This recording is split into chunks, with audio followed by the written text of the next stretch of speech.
Beginning. The choice that changed everything. My name is Darren Holt, former Starship engineer, current drifter, and accidental trespasser into the most dangerous star system known to humanity. It wasn't supposed to happen. My ship malfunctioned during a routine cargo run, lights flickering, navigation failing, and before I realized what was happening, I drifted straight into Zorinthian space, the territory of a species so advanced and so feared that entire fleets gave them 100-light-year radius of respect. The last people who trespassed here never returned. I tried hailing. I tried rerouting power. I even tried old-fashioned prayer. Nothing worked. My ship was disabled by a clean, yellow beam that cut through my systems like water through sand. The next thing I knew, gravity changed, pressure shifted, and I was teleported, literally teleported, into a colossal throne chamber made of crystal, energy, and floating geometric structures. Before I could catch my breath, armored guards surrounded me with spear-like weapons humming with lethal voltage. Then I saw her, the Zorinthian queen. Her presence filled the chamber like living starlight. Her tall, regal form glowed with soft radiance, skin patterned with golden lines like circuitry merged with veins. Her eyes, bright, molten amber, watched me with a calm intensity that froze me where I stood. She descended from her throne silently, each step sending a faint ripple through the air. "Human," she said, voice melodic and impossibly controlled, "you have crossed into forbidden territory." I swallowed hard. I didn't mean to. My ship malfunctioned. "You lie." A flick of her finger, and a hologram appeared, showing my ship spiraling helplessly. Her eyes softened a fraction. "You do not lie. That is unusual." I wasn't sure if that was a compliment, but then her gaze sharpened like a blade. "Still, by our laws, trespassers must choose." She stepped closer, and when she spoke next, my heart nearly stopped. "You will accept one choice, and only one." The guards tightened their formation. Her eyes locked onto mine. "Serve me, or die." Silence swallowed the chamber, and without hesitation, without thinking, without even understanding why, I answered, "I accept." The queen blinked, startled, and that faint surprise was the beginning of everything. The queen who expected fear. "Bring him," she commanded. Before I could say another word, I was escorted down shimmering corridors deeper into the palace. Zorinthian architecture wasn't built, it lived. Walls pulsed like the inside of a star, lights shifting with my presence. The guards brought me into a private chamber with holographic screens displaying star charts, maps, and battle simulations. The queen entered moments later. "You accepted quickly," she said, folding her arms gracefully. "Most humans beg for their lives first." "Well," I replied, "I figured begging wouldn't help." A flicker of amusement crossed her face. "No, it would not." She approached me slowly. "You do not fear me. I'd be lying if I said I wasn't terrified.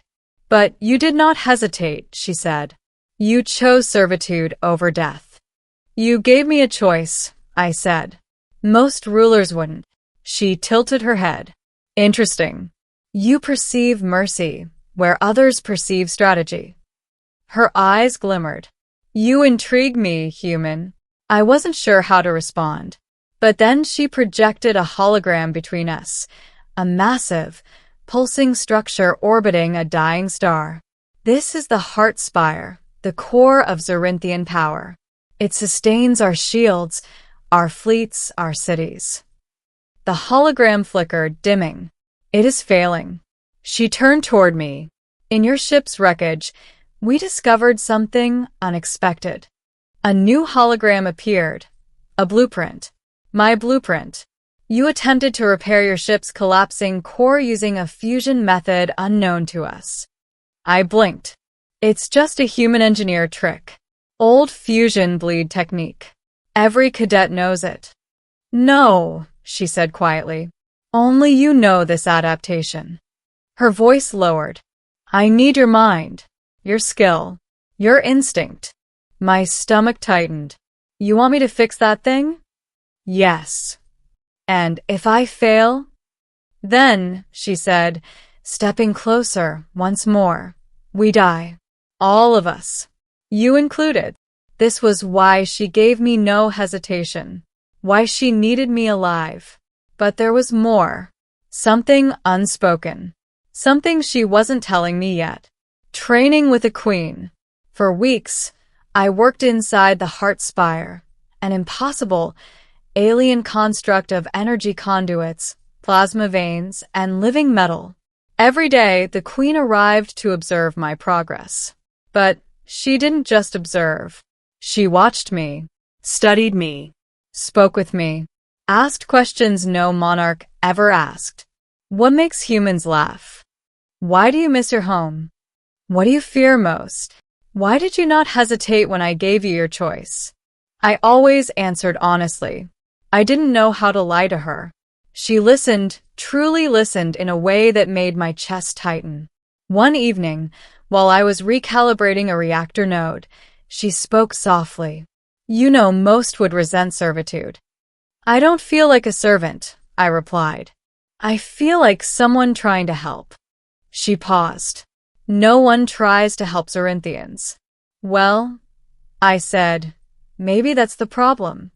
For the first time, she looked away, expression uncertain. Human, she said quietly. You are different. Her words lingered with strange warmth. Days turned into weeks, weeks into months. And somewhere in that time, fear faded, tension softened, bond grew. Even the guards noticed. The queen's visits became longer, more frequent, more personal. We talked about stars, cultures, loneliness, duty, pain, hope. And one silent truth hung between us. We trusted each other, dangerously so. The betrayal. The night everything changed, alarms blared through the heart spire. A coup. Zorinthian generals who opposed allowing a human inside their sacred core launched an assault to overthrow her. Explosions shook the spire. Guards fell. Energy shields flickered. I rushed to secure the fusion conduits. Without stability, the entire planet would erupt. The queen burst into the chamber, hair wild, armor scorched. Darren, she called, breath ragged. They seek to destroy the core. We must stop them. She stood beside me, fighting off attackers with psychic blasts. I rerouted power. She shielded me. I repaired conduits under fire. She deflected plasma bolts with her bare hands.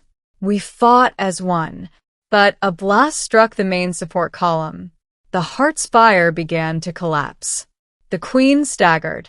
No, she whispered. If the spire falls, my people die. I grabbed her arm. Then we don't let it fall. There is only one way, she said, voice shaking. A direct neural link. A merge. But it is dangerous, fatal for humans. She turned to me, eyes pleading. It will kill you. I stared at the trembling queen, at the woman who had trusted me, spoken to me, believed in me. And I knew my answer before she even finished speaking.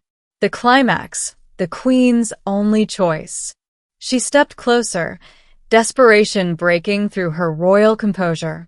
Darren, listen to me. If you merge with the core, your mind will burn. Your body will collapse. I cannot ask you to do this. You're not asking, I whispered. You're giving me a choice. Tears gathered at the corners of her amber eyes. Yes, she said. One choice. One I hoped you'd never face. She placed her hand against my chest. You must choose to die for a people who do not trust you, or let us all fall. I didn't hesitate. I accept. Her breath caught. Her hand trembled. Her voice broke. Why? She whispered. Why would you give your life for us? Because you believed in me, I said softly. And I believe in you. She closed her eyes, a single tear rolling down her golden-lined cheek. Then she pulled me into a fierce embrace. A queen's embrace. A woman's embrace. A desperate, trembling embrace. Then go, she whispered against my ear, before I lose the strength to let you. I stepped into the core. The neural link activated. Light tore through my mind. Every thought split across infinite fragments, every memory burning with scorching clarity. I screamed. I fell. I dissolved. But I did not stop. I held on. For her. For them. For us. When the merging ended, the heart spire stabilized, glowing brighter than ever before. And darkness took me, ending the choice that saved us all. I woke in a healing chamber days later. The room was dim, warm, quiet. Something leaned against my bed. Someone. The queen. Her head rested against my arm, eyes closed from exhaustion. She looked peaceful, vulnerable, alive. I turned slightly. Her eyes fluttered open, slow and tired. When she saw me awake, she gasped. Darren? She launched forward, wrapping her arms around me, not as a queen greeting a servant, but as someone greeting the person she feared she'd lost forever. You survived, she whispered, voice trembling. Barely. You shouldn't have, she said. No human has ever endured the merge. I smiled weakly. You said I was different. She touched my face, gently, reverently. You were willing to die for me, she whispered. No Zorinthian ever has. No one ever has. Her amber eyes shimmered with emotion she had no words for. Then she lowered her voice, soft and intimate. Darren, your choice saved millions. And it saved me.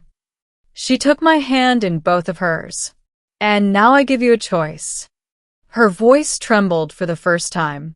You may return to your people, or stay at my side. Her breath shook. As my equal. As the one I trust above all others.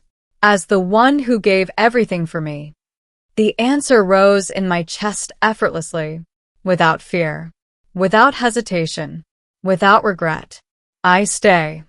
Her expression broke. Relief, gratitude, something deeper. She leaned forward, pressing her forehead to mine. Then she whispered, from this moment on, you are no one's servant and never again alone. Her golden light filled the room, warm and protective. And I knew I had chosen right, not because I saved her, not because I saved a world, but because she had given me a choice and a place to belong.